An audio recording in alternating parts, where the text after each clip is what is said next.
Buenas noches a todos y a todas, hay que decir siempre, por las dudas. Si no, parece que uno fuera un machista o no sé qué cosa. Que aparte puedo serlo también, ¿no? Ha llegado el caso. Estamos nuevamente, como habíamos prometido, con la profesora María Cristina Roth, profesora de filosofía, magíster, bueno, con libros publicados, artículos, ya le hemos presentado en nuestro programa anterior. Quien quiera ver la presentación más en detalle, que se dirija a ese programa. Y hemos hablado en el primer programa con ella, aprovechando su estadía en Buenos Aires, sobre el tema de personalismo. Quedó un poco inquieta María Cristina, a mí me parece que quedó bastante clara cuál era la perspectiva personalista, pero de cualquier manera ella tiene una inquietud por resumir algunas tesis en ese sentido. Se ve que la docencia universitaria la ha puesto así un poco obsesiva al respecto. Pero bueno, María Cristina, gusto que estés de nuevo con nosotros. Gracias, y Silvio. con nuestros televidentes, y sí. Te damos unos minutos para hacer ese resumen, porque tengo tantas cosas que me quedaron pendientes. Te voy a dejar para preguntarte todo lo que quieras. Muy pero amable, yo muchas gracias. Que quede cerrado. Es decir, una pequeña digresión. Vos dijiste a todas y todas, la persona humana la conforma tanto en forma natural el varón como la mujer, y hay una complementariedad. Me vas a tener que convencer de eso todavía. Bueno, en primer lugar, quisiera señalar dos cositas. Que hay que destacar, que ya lo señalé en su momento, la cohesión interna en teoría y praxis dentro del personalismo. Muy importante. Otro elemento importante a destacar es la acuciante problemática económica medioambiental provocada actualmente por el desarrollo desmedido del individualismo y de la acumulación en detrimento de la persona, donde vemos en el mundo que hay un problema de hambrunas generales, como se señaló en el programa anterior, enfermedades pandémicas en África, y no solo en África. Y no solo en África, y han reaparecido enfermedades que habían sido erradicadas aún en la República Argentina, y han reaparecido nuevamente, tuberculosis, como la tuberculosis, y precisamente para ni hablar de Chagas, el mal de Chagas, y hay amplios sectores marginales en América Latina, que es uno de los continentes que junto con África padecen una de las mayores inequidades. La MOSE que es la mayor inequidad. La mayor, ¿no? Inequidad. Yo quise ¿sabés, decir, no? Sí, la porque mayor inequidad. Son 167 millones de desocupados y de ambientes a ver. No, pero fíjate que estas son cifras de la CEPAL, creo. El subcontinente, donde está no más pobre, ¿no? Sino donde está peor distribuida la riqueza, es América Latina. Peor que África, sí. En cuanto a la distribución, ¿no es cierto? En cuanto a la distribución, y acá tengo las cifras de la CEPAL que vos me mencionaste. 167 millones de personas en situación de pobreza este año. Gravísimo. Adelante.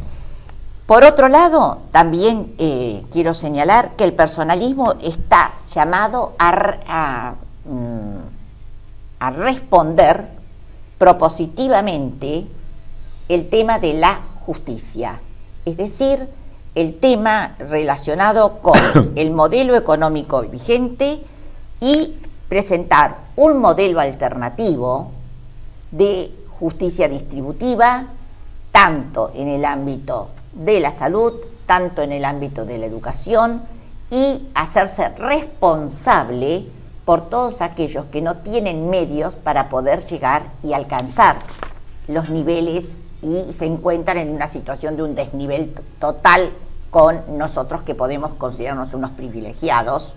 Y usted será profesora, yo no, y que considero que tenemos nosotros los intelectuales y los que hemos logrado de poder acceder al conocimiento, una deuda grande con la comunidad en la que vivimos. Una deuda que tenemos que saldar. No es una deuda que nos podemos hacer los distraídos. Por otro lado, también el personalismo pone en evidencia y está desde el punto de vista de la bioética fuertemente señalando el valor de la persona para tratar de lograr un proceso de humanización que elimine, ustedes hablaron el programa anterior sobre el terrorismo.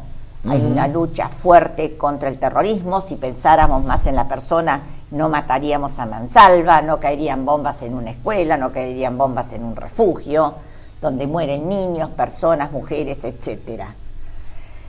Está en contra también del aborto, de la eutanasia, de la tortura, de la manipulación genética, que juega con la vida y la cosifica y transforma el hombre en una cosa o en un objeto de investigación.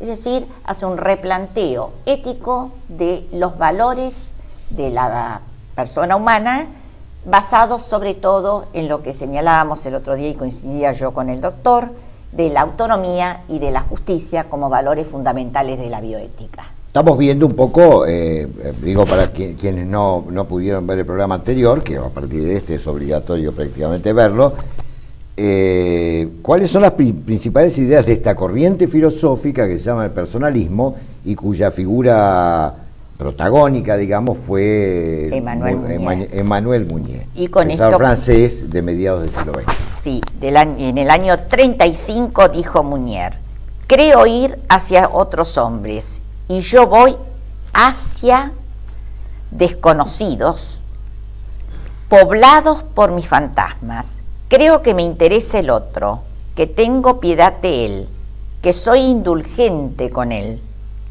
Pero me inclino sobre mí mismo y lloro sobre mí. Me doy a mí mismo absolutaciones tranquilizadoras. Unos y otros buscan en este espejismo de los partidos el vínculo social entre ellos, el deseo de gustar a los demás, sin mirar, sin ser capaces de mirar hacia adentro. Hemos perdido la capacidad de ensimismamiento, hemos perdido la capacidad, que vos lo señalabas en el programa anterior, de esos espacios de soledad y de pensamiento donde se genera el pensamiento creativo. Bueno, pero distingamos bien eso, por lo que digo, pensando también en el programa anterior, distingamos bien eso de lo que es el aislamiento solipsista. No es aislamiento solipsista, sino esa autorreferencia que nos habló también, ¿no? Ortega y Gasset. Sí, sí. Es decir, esa capacidad de ensimismamiento para poder salir también y generar la praxis y la acción. Eso sería, digamos, sería en ese sentido aprovechar lo mejor de la modernidad, digamos, ¿no? Porque el hombre antiguo, premoderno, no tenía esa capacidad de ensimismamiento, por lo menos no el pagano, digamos, ¿no? Pero, digamos, sería el lado, vamos a decir así, bueno de la reflexión cartesiana moderna, digamos, ¿no? Para ponerle un punto de partida. El lado malo, que es el tomado por las masas, es el aislamiento vinculado con este uso perverso de la tecnología, ¿no? Muy inducido por otra parte, ¿no? Ese que hablábamos de estar ahí con la pantallita del celular todo el día, digamos, y en realidad relacionado ahí sí con fantasmas, ¿no? Tomando un poco lo que dice Mounier. No, y por eso yo me propongo y pensé, es decir, no hablar del solicismo, sino esa soledad y ese ensimismamiento, lo planteo que es necesario recuperar la atención del recogimiento y una sana espiritualidad para restablecer el contacto perdido con uno mismo, de modo que se equilibren nuestras tendencias a la dispersión, al aturdimiento, a la confusión. Es decir, permitirnos volver hacia adentro y poder salir de ese estado de aturdimiento. Esa relación, vamos a llamarla así, heideggerianamente, esa relación auténtica consigo mismo sería como una suerte de prerequisito para salir también auténticamente hacia el otro. Claro, ¿no? porque sería una reconversión de nuestro corazón, es decir, en ese ensimismamiento, en esa capacidad de silencio, en esa capacidad de reflexión, reencontrarnos con nosotros mismos. Ahora, ese concepto de... No significa aislarse. De acuerdo. evidentemente, eso lo hemos distinguido ya, todo lo contrario, ¿no? En todo caso, no, yo para todo nada. por el contrario, o por lo contrario. Pero digamos, bueno, de tantas cosas, digo,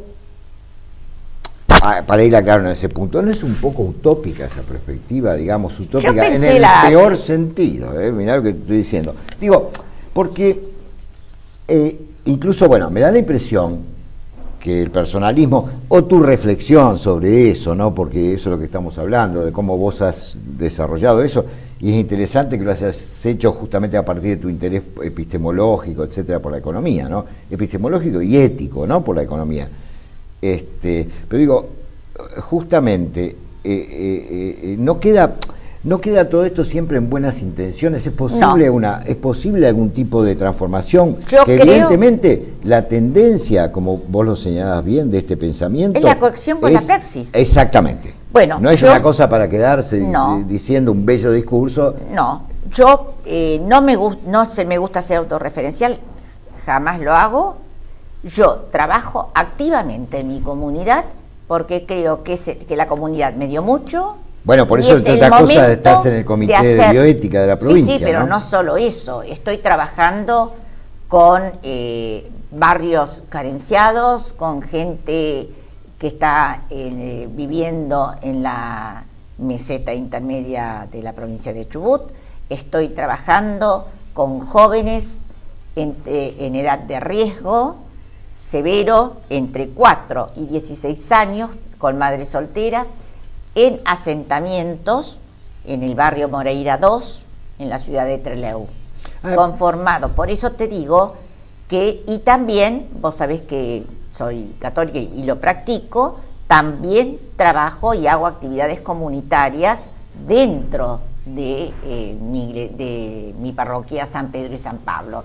Es decir, que en este momento yo te podría decir que es más fuerte mi actividad social y comunitaria en Trelew que antiguamente. Sí, que está bien, yo acepto. Lo otro era lo docente. Mientras estuve dedicada a la docencia, yo creo que descuidé la parte social y la parte de entrega a la comunidad de Trelew. Yo acepto como actitud personal tuya. Bueno, no digo personal. Hay mucha gente que está trabajando, que nosotros no conocemos, que nadie conoce el nombre. Hay mucha gente trabajando que ni nos imaginamos, ¿eh? No, es cierto, es cierto. No soy tan pesimista como vos, sino que a veces ¿sabes lo que pasa? Capaz que vos estás en una ciudad muy grande. La ciudad persa. Es una ciudad que fagocita a la gente. Pero en los lugares más chicos, como los que vivo yo, hay mucho por hacer y la gente, yo te digo que hay mucha gente comprometida y fuertemente comprometida por el otro y sabiendo que solo se realiza con el otro, por el otro y con el otro. No, a mí me parece interesante lo que decís en el sentido que a mí... Y lo está haciendo en la praxis, La profesora María Cristina Ross no me deja intervenir. Pero me deja decir algo más, sí, sí, yo le digo que sin ser personalistas, sino de una actitud humanitaria y de haberse dado cuenta que es necesario un cambio fundamental de rehumanización de esta sociedad. Sin abrazar la religión católica, sin abrazar ninguna religión en particular y sin tener ninguna idea personalista o filosófica. Bueno, tomando un poco lo que vos señalabas sobre el final asumiendo su ciudadanía responsable. Sí, tomando un poco lo que vos decías en el programa anterior sobre el final recordabas de María Zambrano, de la filósofa española. Sí, discípula de Ortega. Discípula de Ortega. Respecto de la espera, digamos, uno puede trabajar en ese proceso de rehumanización en una actitud de espera, sería, ¿no es cierto?, más allá de lo que se pueda lograr. Pero yo quiero volver a repreguntarte sobre esa cuestión de la posibilidad de logros después del corte que hagamos por unos minutos.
Hablamos recién de, bueno, lograste finalmente hacer tu síntesis sobre tus ideas, digamos, finalmente, ¿no? Porque evidentemente, aunque tengas una inspiración en la corriente personalista, tenés, es claro, una elaboración propia, ¿no? Ahora, yo te iba a preguntar, entre tantas cosas que a uno se le ocurren, ¿no? ¿Cómo ves esa idea? Claro, un poco lo has dicho ya, pero yo quiero insistir en esto. A mí me impresionó mucho ya de joven el trabajo de Heidegger, ¿no? La famosa carta sobre el humanismo, ¿no? Donde vos sabés cómo es la historia, o sea, su representante de alguna manera en Francia, Jean Beaufret, le pregunta de 1946, ¿Comment redonner un sens au mot humanisme?, ¿no? Después de, claro, esa cosa tremenda que fue la Segunda Guerra Mundial. Sabés que mi mamá habla. Y él le contesta, Heidegger le contesta si es necesario volver a darle un sentido a esa palabra, y a la vez plantea que el humanismo es impotente, ¿no? El viejo humanismo es impotente frente, bueno, a lo que Heidegger pensaba como la época dominada por la esencia de la técnica, ¿no? Como dice, sí, ¿no? La esencia de la técnica. Porque él no pone el acento, Heidegger no pone el acento en el capitalismo, sino en la técnica, que es otro gran tema de debate. No vamos a hacerlo ahora, pero digo, un gran tema de debate si lo que vos que los conocés. No, digo, si lo dominante, pero digo, si lo dominante hoy por hoy es el capitalismo, la técnica, una conjuntura entre las dos cosas. Creo que hay una combinación de sí, seguramente, ¿no? En ese punto yo lo sigo más a Marx que a Heidegger, Sí, soy para franco, mí hay una combinación. Porque, pero creo que el despliegue tecnológico es consecuencia de la lógica del capital. Y ahí viene justamente, algo combinado. Te pregunto todo junto, porque si no, no va a dar tiempo, ¿no? Digo, yo me quedó mucho esa cosa de la impotencia del humanismo, y esto se mezcla con la cuestión, o se junta con la cuestión, de si hay alguna posibilidad de que una posición ética pueda de alguna manera incidir en la lógica brutal del capital. No hablo del capitalismo yo. A mí me gusta más hablar, déjame terminar la idea, me gusta más hablar del capital, porque los experimentos socialistas cayeron en un capitalismo de Estado. Y el capital siguió su curso impertérrito. ¿Cuál es su curso? Acumularse. Acumular. Como estamos ahora. Un proceso de acumulación.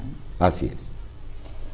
Bueno, a ver si te puedo contestar. La ética puede interferir, puede intervenir. Hay éticas alternativas, sí, hay éticas alternativas. Tenemos dos. Yo siempre recomiendo la obra de Klisberg, esa que te mencioné, La economía con rostro humano, donde plantea y hace un análisis de campo y además con fundamentación teórica sobre lo que está pasando en América Latina, y precisamente rescata el valor ese de la persona, sin ser un personalista, siendo un economista, rescata el valor de la persona. Y el otro libro muy valioso, donde también presenta una ética alternativa para una sociedad manejada por el capital y la acumulación, es el libro muy valioso que tiene con Amartya Sen, que se llama Primero la gente. Amartya Sen es hindú, Fue ¿no? Premio Nobel de Economía en el año 1998. Creo que es una mujer. No, es un hombre, es un bueno, hindú que tuvo el Premio Nobel de Economía en el año 1998, que escribe con Klisberg un libro excelente que se llama Primero la gente. Ajá.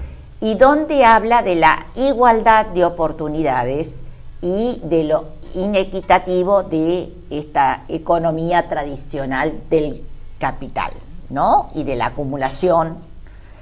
Y por otro lado, también aparece con Itanariti, que no sé si lo oíste nombrar, es uno de otra de las alternativas a la ética del capital, que nos habla de una ética de la hospitalidad, Vos habéis mencionado algo al pasar, sí, sobre el tema una de la ética hospitalidad. de la hospitalidad es una ética contraria a la relación del patrón y del esclavo. Esa de la hospitalidad es un tema que le gusta mucho a nuestra común amiga Revok, ¿no? Claro. María Gabriela Revok, una filósofa María Gabriela. muy importante, María Gabriela, Sí. que un día tiene que estar con nosotros también. Bueno, y precisamente ahí habla de la actitud de hospedar al otro, de una actitud de dar y de no poner tan el No, está bien, es una economía social. Yo sé que hay elaboraciones teóricas, digamos, en ese sentido. Pero Lo que son no veo, viables, pero sí, son viables. Pero ¿qué pasa? Son minoría. Entonces, hasta que no podamos modificar un poco este diagrama mundial, donde nosotros ahora hemos hablado, todo el mundo habló de fondos buitres sin saber a qué también a veces se estaba refiriendo, es decir, hay alternativas, hay salidas alternativas, pero lógicamente que todavía siguen siendo minoría. Bueno, son propuestas. Son propuestas, pero Son por propuestas, lo menos pero hay alternativas de pensamiento diferente a esto. No creamos que es lo único que tenemos y que acá vamos a estrellarnos contra la pared. Pero si vamos a lo concreto, en cierta forma, ¿no? Los experimentos que se están llevando a cabo en América Latina en estos tiempos, que quizá el más aventurado en ese sentido es el de Venezuela, están saliendo muy mal. Bueno, están saliendo muy mal. Porque el problema es que de torcer mínimamente el rumbo del capitalismo actual, me parece que supone crear poder alternativo, porque sin poder, a mí me parece que te van a decir, está todo muy lindo, qué lindas ideas, profesora. Claro que hay que crear poder, pero a lo mejor igual, hay que crear poder sobre otros valores que no sean meramente los valores competitivos de la acumulación o los valores del capital. Por supuesto, hay otra hablando. Jerarquía axiológica pero necesitamos en ese sentido, no sé. No es canibalesco. De acuerdo, pero así, necesitamos políticos que asuman esos valores y que además sepan construir en función de poder, ¿no? Poder en función de esos valores. Bueno, a mí me parece porque si no, no. No, necesitamos políticos. Ahora, los políticos no surgen por arte de magia. Los políticos surgen de la sociedad. Entonces, a mí me parece que es un factor determinante y que no se está llevando a cabo porque hay toda una lógica atrás que no conviene, centrar o hacer un replanteo de la educación, de los valores y cómo vamos a encarnar esos valores en virtudes aquellos en los docentes que sean ejemplares. Ese es un gran tema. Si el joven el de la educación, ¿no? Si el joven no cree en los adultos, no tiene arquetipos, no tiene modelos. O sea, vos le das mucha importancia a la ejemplaridad. Yo creo que cuando a mí me decían, ¿por qué no ponen en la facultad ética de la economía? Porque la ética se practica y no se declama. No podemos hacer si no estamos haciendo religión o estamos dando una serie de normas éticas que podemos cumplirlas o no y hacer una ética a la carta. Esta me viene bien, la cumplo, como cuando voy a un restaurante. Elijo esta comida, elijo esta otra o elijo esta otra. ¿Por qué? Porque no me perjudica. Pero yo creo que en la medida que los adultos reaccionemos de otra manera, esta sociedad tiene que cambiar. Y si no, nosotros somos los responsables también de esta sociedad. Sí, evidentemente. Yo no creo que haya otros responsables que nosotros. Es decir, todos en alguna medida tenemos capacidad de decisión y todos en alguna medida somos ciudadanos y tenemos que ejercer nuestra responsabilidad de ciudadanos activos y pienso yo, no solo activos, sino ciudadanos coherentes con aquello que decimos. Bueno, o sea que mi escepticismo no te ha causado ninguna mella. Nada. Pero no quería que termináramos este segundo programa sin preguntarte una cosa que quedó pendiente en el anterior, que es el tema de cómo es esto de los centros, justamente estamos hablando de educación, de los centros educativos, por lo menos las universidades, en la Patagonia. Viste que yo te dije, tengo por lo menos una confusión al respecto entre las distintas instancias. Y eso muy brevemente, a continuación de eso, que nos cuentes un poco cuál es la situación de la provincia de Chubut. Vos hablaste de la meseta intermedia, de poblaciones allí. ¿Por qué no nos contás un poquito? Bueno, rápidamente. Para que nuestros televidentes, que aparte de ser filósofos son seres humanos, sepan un poco de tu provincia. Son personas. Bueno, en primer lugar, cuando te referís, nosotros tenemos que ir a la Ley de Educación Superior, si estamos refiriéndonos al nivel superior. Sabemos que hay un nivel primario, secundario y terciario. El terciario puede ser terciario universitario y no universitario. Sí, sí. En la década del 70, fines del 66 y comienzos de la década del 70, en las provincias se crearon los famosos institutos universitarios. Esos institutos universitarios formaban licenciados, contadores, licenciados en economía, agrimensores, licenciados en matemática, como tuvimos en Chubut, que lo creó el director, que era un hombre con muchísima capacidad y bregaba por la educación porque veía que era la salida. ¿Su nombre? Luis Feldman Josín fue el creador de... Luis Feldman Josín. Fue el director y el dueño del diario Jornada. ¿Cuántas figuras olvidadas en nuestro país? Fue Ese es otro gran tema. El director y el dueño del diario Jornada de Trelew, que actualmente sigue. Entonces se crea el Instituto Universitario Trelew, donde mi esposo también estaba dentro del grupo de gente que sostenía y formaba como no era una cooperadora, pero sí era un grupo que ayudó a poder conformar un instituto universitario en la ciudad de Trelew, de manera tal que aquella gente que no podía irse y estudiar a universidades que teníamos más cerca, Bahía Blanca, la Universidad Nacional del Sur, Bahía Blanca, Buenos Aires o La Plata, y también se dio la paradoja que los que estudiaron en el Instituto Universitario Trelew y los primeros egresados fue toda gente adulta mayor. Los jóvenes siguieron emigrando a las universidades tradicionales. Correcto. Ese Instituto Universitario Trelew tiene una duración de 10 años.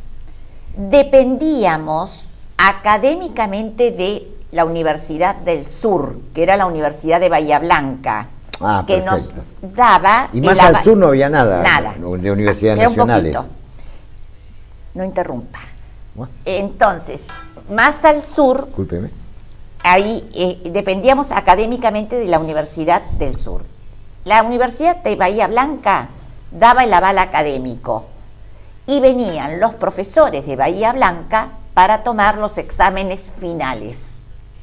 Pero había un cuerpo de profesores en Trelew, en el Instituto Universitario, que desarrollaban su actividad y que habían accedido a esos cargos concursando con los profesores de Bahía Blanca. Yo me fui a estudiar a Rosario en esa época filosofía porque no existió ni existe filosofía en Trelew. En la década del 70, en la época que era ministro de Educación Malek, no sé si vos te acordás. Vagamente. Vagamente, bueno, Malek, comienzan a crearse, teniendo como base esos institutos universitarios, alguna universidad. ¿Qué nos pasa en Chubut? Chubut tuvimos la mala suerte de que había una universidad confesional en Comodoro Rivadavia totalmente que no tenía ni alumnos, ni aval académico, ni prestigio. ¿Dónde estaba? En Comodoro Rivadavia, a 400 kilómetros de Trelew. Y se llamaba Universidad de la Patagonia San Juan Bosco. San Juan Bosco, famosa, por lo menos de nombre. Teniendo la estructura de esa universidad, nos quitan el IUT de Trelew y ponen ¿Qué es el IUT? Instituto Universitario Trelew. El Instituto Universitario Trelew pasa a conformar parte, se subsume En la San Juan Bosco. en la San Juan Bosco. Pero esa es transformada en la Universidad Nacional. Es transformada por Malek en Universidad Nacional. Universidad Nacional. La primera Universidad Nacional de la Patagonia fue esa. Sí. Año 80, por ahí. Sí, un poco antes del 80, Ajá. 79 más o menos, 78. En la época de la dictadura. En la época de la dictadura.